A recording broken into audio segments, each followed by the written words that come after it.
কয়েকটা দিন পরেই আসছে 4 তারিখ আমাদের রাজ্যের যেদিন ফলাফল ঘোষণা হবে, সবাই আপনারা জানেন। আমি যেখানেই যাই কথাটা বলে দিই, এটা কোনো রাজনীতির কথা নয়, এটা একটা হিন্দু সনাতনী ছেলে, হিন্দু সনাতনী মা বোন ভাই বাবা মায়ের উদ্দেশ্যে বলা। এই যে 4 তারিখটা আসছে, দেখবেন ওই 4 তারিখটা শুধুমাত্র ভোটের ফলাফল নয়, ক্ষমতা লড়াই, ক্ষমতা অধিকারের লড়াই। এ পেতে চাই সেই সিংহাসনটা, সে পেতে চাই ওই সিংহাসনটা। সিংহাসন একটা, কিন্তু তার প্রতিদ্বন্দ্বী অনেক লোক। আর সেই সিংহাসনে বসাতে গিয়ে যারা মরে, যারা রক্ত ঝরায়, তারা কিন্তু তেনারা নয়। যারা সিংহাসনে বসবে তার বাড়ির কেউ, তার আত্মীয় স্বজন পরিজন কিন্তু কেউ এই যে ঝামেলা হয়, গন্ডগোল হয়, দাঙ্গা হয়, হাঙ্গামায়, তাতে কিন্তু তাদের কারো কোনো ক্ষতি হয় না। ক্ষতি কার হয় বলুন তো? আপনার আমার মতো অবুঝ মানুষগুলো, যারা রাজনীতি নিয়ে ভাইকে ভাই বলে মনে করি না। অনেক আছে, দাদা এক ধরনের রাজনীতি করে, ভাই এক ধরনের রাজনীতি করে, বলে ভাই ভাই খুনোখুনি হয়ে যায়। কেন? শুধু একটা রাজনীতিকে ইস্যু করে। রাজনীতি রাজনীতির জায়গায় থাক, তুমি ভুলে যেও না তুমি মানুষ হয়ে এসেছো। সবার উপরে মনুষ্য সত্য, তার উপরে কেহ নাই।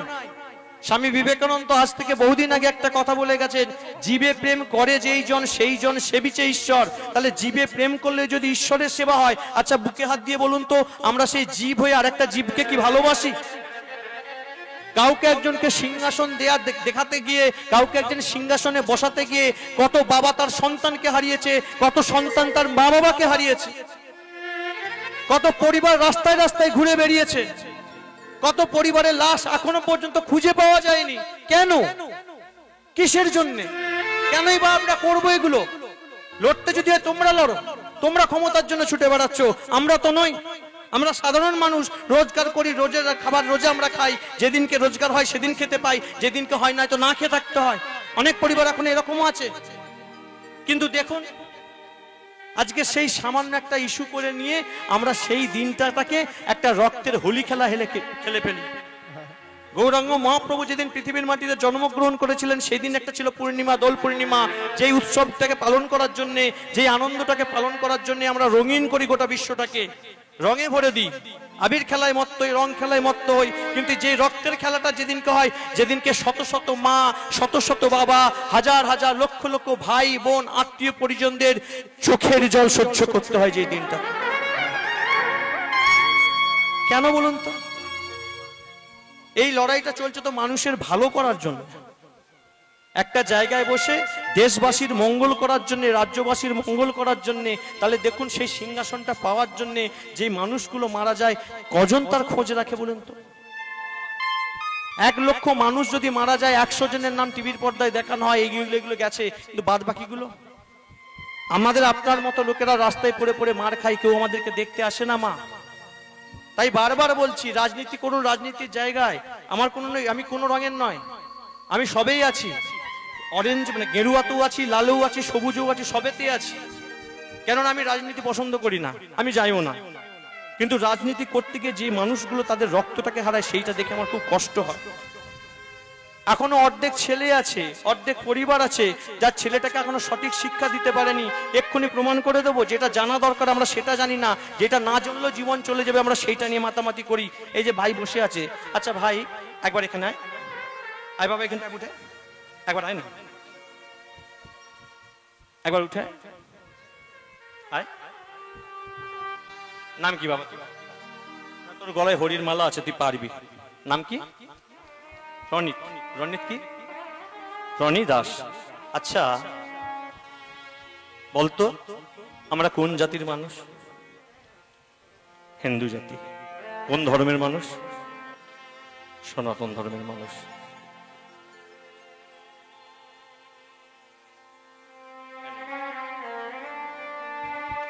আজকে বললে বিশ্বাস করবেন না, আমি না করে 150টা আসর করার পর এই বছর প্রথমে একটা আসরে পেলাম, যেই ছেলেটাকে ডেকে সঠিক উত্তর পেলাম। 150 শর্টের আসর করলাম, শর্টের আসর করার পর আজকে একটা প্রথম ছেলের মুখে সঠিক উত্তর পেলাম। আমাদের জাতি হলো হিন্দু, আমাদের ধর্ম হলো সনাতন ধর্ম। যে উত্তরটা আজ পর্যন্ত 150টা আসরে কেউ দিতে পারেনি আমাকে। কে বলে বাংলা জাতি, কে বলে হিন্দু ধর্ম, সেই শিক্ষাটাই তার বাবা মা দেয়নি। ধন্য এই ভাই, আর ধন্য ওর বাবা মাকে আমি জানাই যে অন্তত ছেলেটার মধ্যে এই শিক্ষাটা দিয়েছে যে বাবা তুই যাই পারে করিস না কেন, তুই মনে রাখিস তুই হিন্দু সনাতন ধর্মের ছেলে, হিন্দু সনাতন ধর্মের ছেলে। আগে নিজের ধর্মটাকে রক্ষা করবো। ধর্ম রক্ষতি রক্ষিতাহা, তুমি যদি ধর্মকে রক্ষা করো ধর্ম তোমাকে রক্ষা করবে। ধর্মের জন্য প্রাণ দাও, অসুবিধে নেই, ধর্ম বাঁচিয়ে রাখতে হবে। চারটে যুগে চারটে পা চলে গেছে, একটাই টিকে আছে শুধু ধর্ম। আর সেই ধর্মটাও বড় টলমলে হয়ে গেছে আমাদের আজকে। দেখবেন একটা মুসলমান বাবা, মুসলমান বাড়ির লোক, যখন সে মুসলিমদের একটা দিন পাকা ডেট থাকে যেদিনকে নামাজ পড়া হয়, কি বার? শুক্রবার, নামাজের দিন। দেখবেন কোন মুসলমান বাবা যখন নামাজে যায়, তার বাড়িতে যদি একটা 5 বছর 6 বছর 7 বছরের ছেলে থাকে, সেই ছেলেটাকে হাতে ধরে কিন্তু ওই মসজিদে নিয়ে যায়। সে নিজে টুপি পরে, তার ছেলেটাকেও কিন্তু সে টুপি পরানো শেখায়। কিন্তু আমাদের সনাতন ধর্মের বাবা মা গুলোকে দেখবেন, ছেলে যদি কীর্তন শোনে ট্রেনে ঘর পাঠিয়ে দেয়, যা কাল সকালে পড়া আছে। কীর্তন আসরে বসে বসে দেখবেন ছেলেরা, মা বাবারা হয়তো একটু কীর্তন শুনছে, ছেলেরা ফ্রি ফায়ার খেছে, ঢিঁচু ঢাঁচু কত কিছু। কেন? নিজের ধর্মটাকে বুঝুন। নিজের ধর্মটাকে যদি আমরা বুঝতে পারি, যদি সব সময় আমরা ওই রকম আলখাল্লার মতো নাচন কুদন মারপিট দাঙ্গা হাঙ্গামা করি, আমাদের ভিতরে আস্তে আস্তে নরম হয়ে যাচ্ছে মা। যেদিন কবে যে উবড়ে পড়ে যাবে, কবে যে আমরা উল্টে পড়ে যাবো, আমরা কেউ জানি না।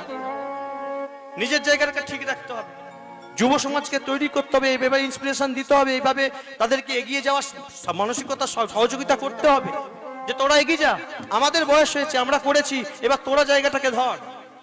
আমি মনে মতো চাই এখানে যে কীর্তন আসর হয়েছে এটা এইভাবে নয়, আমি দেখতে চাই, খবর নেবো এই কীর্তনের আসরটা যেন আরো ভালোভাবে সুদৃঢ়ভাবে এখানে হয়। এই বিপ্লব দা যে আমাকে এনেছে, শুভঙ্কর দা যে আমাকে এনেছে, আমি ওনাদেরকে ফোন করব, ফোন করে বারবার জিজ্ঞাসা করব, কেননা আপনাদের মধ্যে দেখছি কীর্তন শোনার প্রবণতা আছে, আপনারা শুনতে ভালোবাসেন। তাহলে আপনাদের মতো মায়েরা বাবারা যেখানে কীর্তন শোনার লোক আছে, সেখানে কীর্তনটা এইভাবে শুধু থেমে থাকুক এটা আমি চাইবো না, আরো বড় হোক।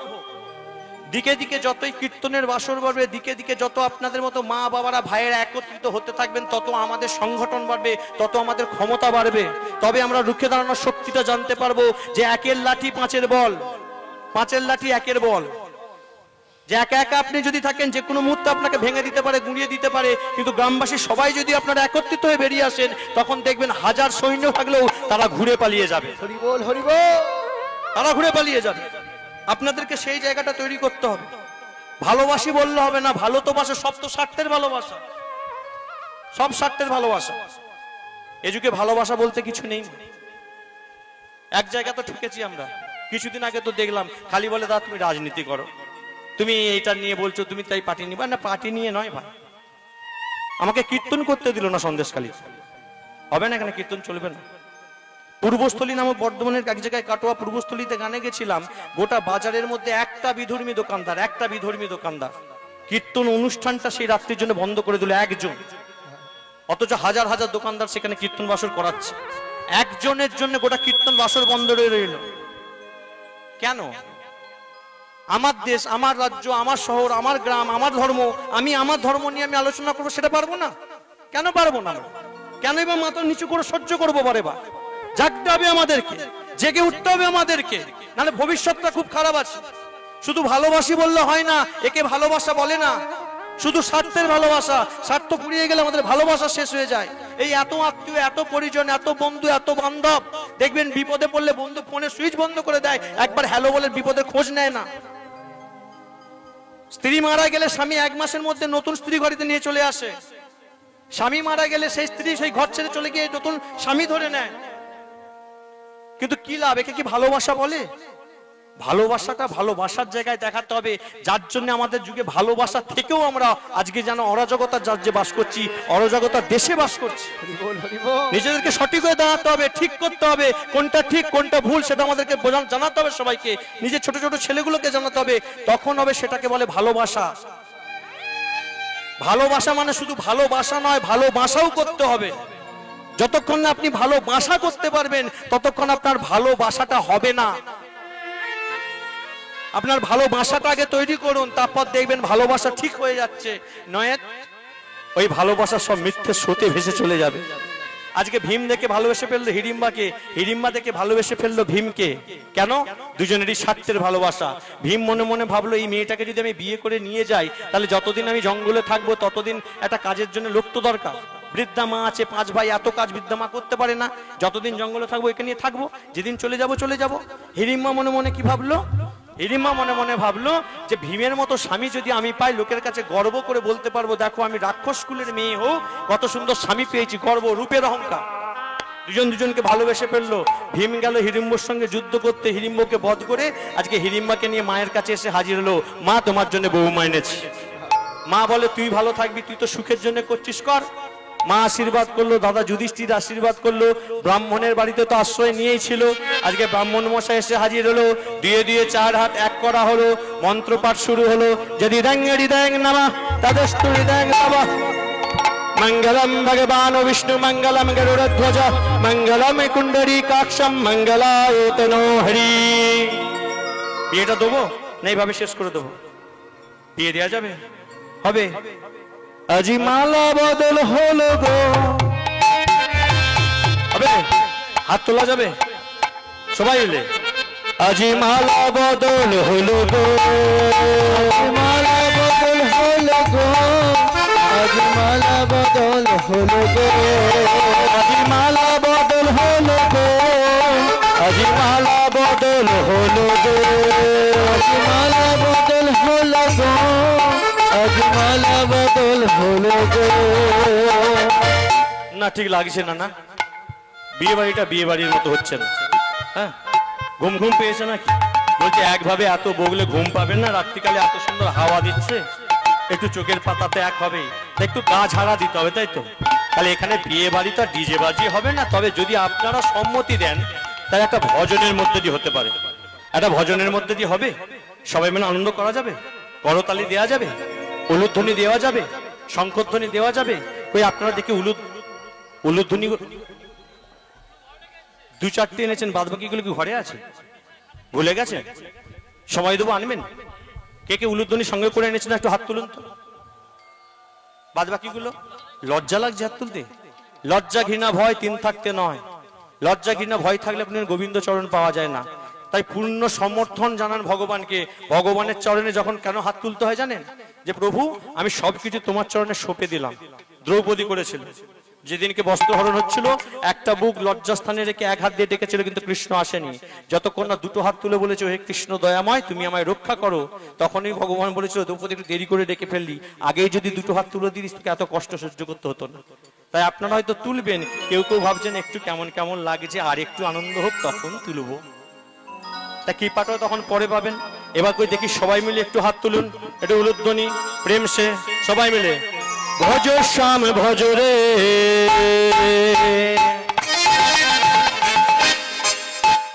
ভজ রাধা ভজ রে, শ্যাম ভজ শ্যাম ভজ, স্বামী ভজ, শ্যাম ভজ, স্বামী ভজ রে, রাধা ভজ, রাধা ভজ, রাধা ভজ, রাধা ভজ, রাধা ভজ রে। তালে তালে তালি দেবো সবাই মিলে, তালে তালে সবাই।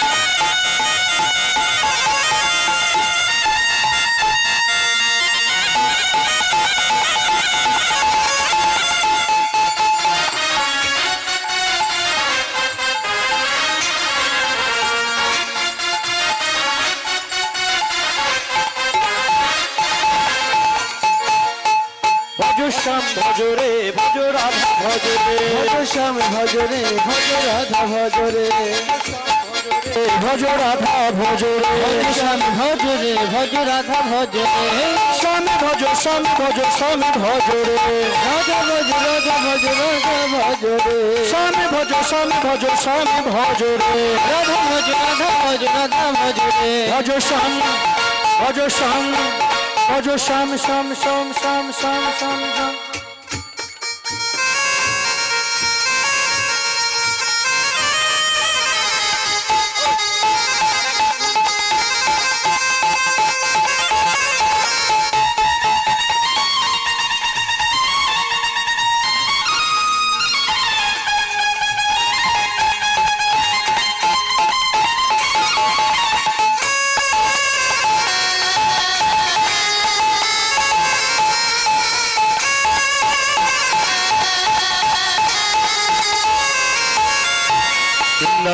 राधा राधा दिल में राधा रानी, वृंदावन में राधा राधा दिल में राधा रानी, वृंदावन में राधा राधा दिल में राधा रानी, वृंदावन में राधा राधा दिल में राधा रानी, शंकुट में राधा राधा मन में राधा रानी, शंकुट में राधा राधा मन में राधा रानी, शंकुट में राधा राधा मन में राधा रानी, शंकुट में राधा राधा मन में राधा रानी, राधा राधा बरसाने वाली राधा, राधा राधा बरसाने वाली राधा, राधा राधा राधा बरसाने वाली राधा, राधा राधा बरसाने वाली राधा, मन में हरि नाम करो रे।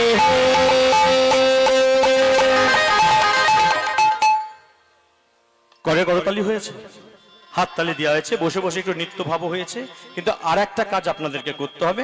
এতক্ষণ করতালি দিলেন, এবার একটু মুখে বলতে হবে। বলা যাবে? বলতে পারবেন? সবাই মিলে করতে পারবেন? আমার সঙ্গে একটু করুন দেখি।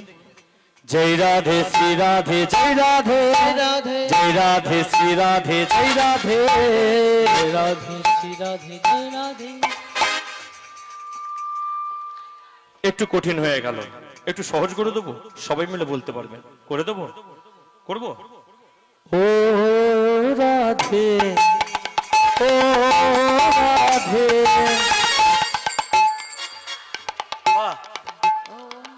আর একবার সবাই মিলে। ও রাধে ও রাধে,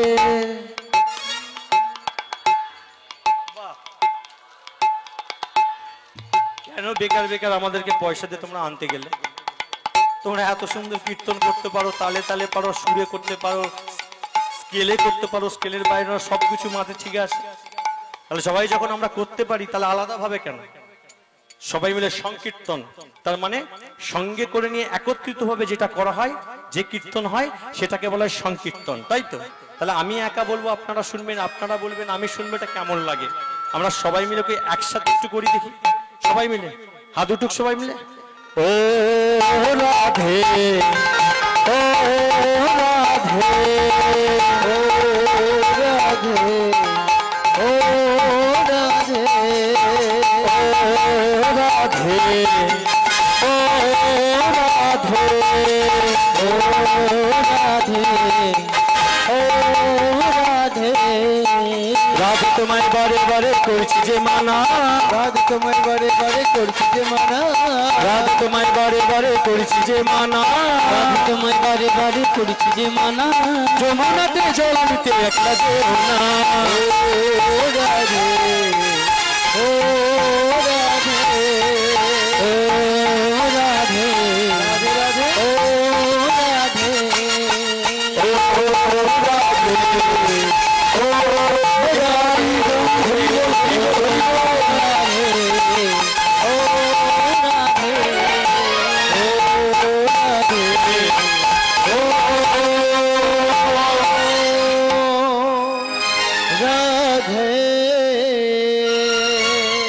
তাহলে বিয়েটা হলো, কিন্তু আগে কি বললাম? এ যুগের ভালোবাসা সব স্বার্থের ভালোবাসা। ভীম নিজের স্বার্থের জন্য হিড়িম্বাকে বিয়ে করলো, হিড়িম্বা নিজের স্বার্থের জন্য ভীমকে বিয়ে করলো। আর এই স্বার্থের ভালোবাসা বেশি সংসার করতে করতে আজকে ভীম হিড়িম্বার জীবনে 4টে বছর পেরিয়ে গেল। আর 4টে বছর যখন পেরিয়ে গেছে, একদিন রাত্রিকালে ভীম শুয়ে আছে, আর সেই সময় হিড়িম্বা গিয়ে পদসেবা করছে। আচ্ছা হিড়িম্বা, তুমি আমায় ভালোবাসো? হ্যাঁ স্বামী, আমি তোমায় ভালোবাসি। আচ্ছা কতটা ভালোবাসো? স্বামী, ভালোবাসা যদি ওজন করার জিনিস হতো, তাহলে ওজন করে বলতে পারতাম তোমাকে 5 কিলো ভালোবাসে কি 10 কিলো ভালোবাসে। ভালোবাসা যদি মাপের জিনিস হতো, তাহলে তোমাকে মেপে বলতে পারতাম 5 ফুট ভালোবাসে কি 10 ফুট ভালোবাসে। ভালোবাসার বহিঃপ্রকাশ হয় না স্বামী, ভালোবাসা হৃদয়ের অন্তরে থাকে, অন্তরের অন্তরাত্মা দিয়ে সেটাকে অনুভব করতে হয়। আমি তোমাকে বড় ভালোবাসি, আমি তোমাকে কতটা ভালোবাসি বলতে পারবো না, তবে তুমি যদি বলো আমি জ্বলন্ত কাঠকে চিবিয়ে চিবিয়ে খেতে পারি, তুমি যদি বলো ওই ফুটন্ত টকবগে যে তেল, সেই ফুটন্ত তেলকে আমি ঘটঘট করে খেয়ে নিতে পারি, তুমি যদি বলো আমি আমার জীবনটাকে পর্যন্ত তোমার চরণে বাজি রাখতে পারি, বাহ বাহ বাহ বাহ, এত ভালোবাসো। আচ্ছা হিড়িম্বা, তুমি যদি আমাকে এত ভালোবাসো, তাহলে আজকে রাত্রিকালে তোমাকে যদি কোনো কথা রাখার জন্য বলি, তুমি রাখতে পারবে? হ্যাঁ আমি বলো, আমি তোমার সুখে সুখী, তোমার দুঃখে দুঃখী। এই জগৎ সংসারে প্রত্যেকটা স্ত্রী চাই তার স্বামীকে সুখী রাখতে, আমিও চাই। তোমার কোনো কথা সারা জীবনে যেমন ভাবে মেনে এসেছি আজও মানবো, বলো কি চাও? না এইভাবে না, যে কথাগুলো আজকে রাত্রিতে তোমাকে বলবো, সেই কথাগুলো শুনতে গেলে আমার চরণ ছুঁয়ে প্রতিজ্ঞা করতে হবে। যেই কথাগুলো বলবো সেই কথাগুলো তুমি সারাটা জীবন অক্ষরে অক্ষরে পালন করে চলবে। বেশ স্বামী, তোমার চরণ ছুঁয়ে প্রতিজ্ঞা করলে তুমি যদি সুখী হও, আমি বলবো, বলো তুমি কি চাও। শোনো হিড়িম্ব, এটা তোমার অজানা নয়, এই জঙ্গলটা আমাদের বাড়ি নয়, এই জঙ্গলের বাইরেও আমাদের একটা জীবন আছে। আমরা হলাম হস্তিনাপুরের ভাবী সম্রাট। আপনজনদের দ্বারা প্রতারিত হয়ে, ভাইদের দ্বারা লুণ্ঠিত হয়ে, প্রতারিত হয়ে চোরের মতো পালিয়ে পালিয়ে বেড়াচ্ছি জঙ্গলের মধ্যে। কিন্তু বিশ্বাস করো, আমাদের 5 ভাইয়ের মনের মধ্যে চলছে একটা গনগনে আগুন, যে আগুনে লেলিহান শিকা বারেবার শুধু একটা কথাই বলে, প্রতিশোধ, প্রতিশোধ, প্রতিশোধ। হ্যাঁ হ্যাঁ হ্যাঁ হ্যাঁ হ্যাঁ, আমরা 5 ভাই শুধু অপেক্ষা করে আছি কবে একটা সুযোগ পাবো, যেই সুযোগটা পেয়ে আমরা হস্তিনাপুরে ঝাঁপিয়ে পড়বো, আর হস্তিনাপুরে ঝাঁপিয়ে পড়ে আমরা আমাদের অধিকারটা বুঝে নেব। আর সেই সুযোগটা যে দেখতে দেখতে এসে গেছে। শোনো হিড়িম্বা, আগামীকাল প্রভাত হলেই আমরা 5 ভাই চিরকালের মতো এই জঙ্গল ছেড়ে হস্তিনাপুরে ফিরে যাবে। তো ভালো কথা স্বামী, তো ভালো কথা। প্রত্যেকটা স্ত্রী চাই স্বামীর হাত ধরে শ্বশুর বাড়িতে গিয়ে শ্বশুরের সংসার করতে, স্বামীর সংসার করতে। আমিও চাই। এতদিন তুমি জঙ্গলে ছিলে, কষ্টে ছিলে, না খেয়েছিলে, আমি তোমার সাথে ছিলাম। কেননা আমি তোমার শুধু স্ত্রী নয়, আমি তোমার সহধর্মিণী। জীবনে শুধু স্ত্রী হলে হবে না, আপনাদেরকে সহধর্মিণী হতে হবে। যতক্ষণ না আপনারা সহধর্মিণী হতে পারবেন, ততক্ষণ সংসারে শান্তি আসবে না। সহধর্মিণী মানে, স্ত্রী মানে কি? স্বামী যদি বেপথে চলে যায়, তাকে যে গুটিয়ে গাটিয়ে নিজের মতো নিজের মতো যে করে নিতে পারে, সেটা হলো স্ত্রী। সহধর্মিণী মানে জানেন? সহধর্মিণী মানে স্বামীর সুখ দুঃখ, ভালোবাসা, অভাব, অনটন, ধর্ম সমস্ত কিছুর অর্ধেক ভাগ নিয়ে, কষ্ট যন্ত্রণা যা আছে স্বামীর সমস্ত কিছু যে অর্ধেক ভাগ নিতে পারে, সেই হলো প্রকৃত সহধর্মিণী। আমি তোমার সেই সহধর্মিণী। এতদিন তুমি আস্তে আস্তে, এখানে কি হচ্ছে দাদা ভাই? একটু আস্তে দাদা, একটু আস্তে। আমি তোমার সেই সহধর্মিণী। এতদিন তুমি জঙ্গলে ছিলে, কষ্ট পেয়েছিলে, আমি তোমার সাথে ছিলাম, কষ্ট পেয়েছি। তুমি এবার হস্তিনাপুরে যাবে বলছো, আমিও যাব। তুমি শুয়ে পড়ো, তুমি শুয়ে পড়ো। রাত্রিবেলা আমি ব্যাগ, ক্যাটার্জি, সুটকেস, জামা কাপড় সব গজগাছ করে রাখছি, সকালে বেরিয়ে যাবে। দাঁড়াও দাঁড়াও দাঁড়াও দাঁড়াও, তোমার কোথাও একটা ভুল হচ্ছে। হ্যাঁ, কাল সকাল হলে আমরা তো হস্তিনাপুরে ফিরে যাব, কথাটা ঠিক, কিন্তু তোমায় তো নিয়ে যেতে পারবো না। অপরাধ, অপরাধ তোমার একটাই, তুমি হলে নির্যাতির মেয়ে। স্বামী বলো না, না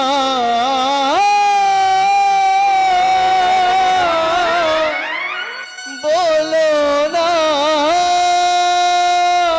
বাহ স্বামী, বাহ বাহ বাহ, বড় ভালো বললে স্বামী, বড় ভালো বললে। হ্যাঁ হ্যাঁ, ঠিকই তো, ঠিক ঠিক ঠিকই বলেছ। আমি তো নির্জাতির মেয়ে, আমি তো ছোট জাতির মেয়ে, আমি তো অশিক্ষিত, আমি তো মূর্খ, আমার গায়ে তো বইছে একটা রাক্ষস। আচ্ছা স্বামী, একটা কথা বলতে পারো? যেদিন আমি তোমায় ভালোবেসে তোমার জন্যে, তোমার জীবন বাঁচাতে দাদার কাছে আমি নিজের জীবনটাকেও বাজি রাখতে চেয়েছিলাম, সেদিন কি তুমি জানতে না আমি নির্যাতির মেয়ে? যেদিন এই হিড়িম্বার সুন্দর কুৎসিত রূপটাকে দেখে নয়, এই কুৎসিত রূপের মধ্যে যে সুন্দর মনটা আছে, সেই মনটাকে দেখে ভালোবেসেছিলে, তুমি কি সেদিন জানতে না আমি নির্যাতির মেয়ে? আজ এতগুলো দিন তুমি যেভাবে থেকেছো, যেভাবে রেখেছো, যা খেতে দিয়েছো, কোনোদিন আমি কিছু মনে করিনি। কেননা স্বামী, আমি তোমার সুখেতে সুখী ছিলাম, তোমার দুঃখেতে দুঃখী ছিলাম। আমি চিরটাকাল ভেবেছিলাম যে ভগবানকে লোক ভালোবেসে যে জায়গা দেয়, আমি সেই স্বামীকে সেই জায়গা দিয়েছি। আমার স্বামী আমার সামনে, আমার জন্য কোনোদিন অন্যায় করতে পারে না, আমার সঙ্গে কোনোদিন প্রতারণা করতে পারে না। আজকে তুমি এইভাবে আমাকে কাঁদালে, এর থেকে তো ভালো করতে স্বামী, একটু যাওয়ার সময় একটু বিষ হাতে করে আনতে, রাত্রেবেলা আমার খাবারের মধ্যে একটু বিষ মিশিয়ে দিতে, সেই বিষ মিশানো খাবারটাকে রাতের মধ্যে আমি ওই ঘরের মধ্যে মরে পড়ে থাকতাম, তুমি সকালে নিশ্চিন্তে ফিরে চলে যেতে পারতে। এত বড় প্রতারণা তুমি কেন করলে? কেন করলে বলতে পারো? কার্য কাঁদো কাঁদো কাঁদো কাঁদো, তবে একটা কথা মনে রেখো, আজকে তোমার চোখের জলে কাঁদতে কাঁদতে এই জঙ্গলের মাটিতে যদি একটা নদীও তৈরি হয়ে যায়, সেই নদীতে আমি সাঁতার কেটে, ঝাঁপ দিয়ে সাঁতার কেটে আমি আমার 5 ভাই তথা আমার মাকে নিয়ে ঠিক হাতে হাতে হস্তিনাপুরে পৌঁছে যাব, কিন্তু তোমার চোখের জল আমাকে ধরে রাখতে পারবে না। না, যাও স্বামী, যাও যাও যাও। তুমি আমাকে ছেড়ে যেতে চাইছো, তবে স্বামী একটা কথা মনে রেখো, আমি যদি সতী নারী হয়ে থাকি, আমি যদি একদিনের জন্য তোমার ওই ভগবানকে চোখের জলে জিকে থাকি, আমি যদি তোমাকে প্রকৃত ভালোবেসে থাকি, আমি যদি প্রকৃত তোমাকে স্বামী বলে মেনে নিতে পারি, একদিন মনে রেখো তোমার এই ভুল ভাঙবেই, স্বামী ভুল ভাঙবেই, একদিন তোমাকে আমার কাছে ফিরে আসতেই হবে, ফিরে আসতেই হবে, ফিরে আসতেই হবে। বিদায় লইয়া হিড়িম্বাকে ছাড়ি চলিয়া গেল,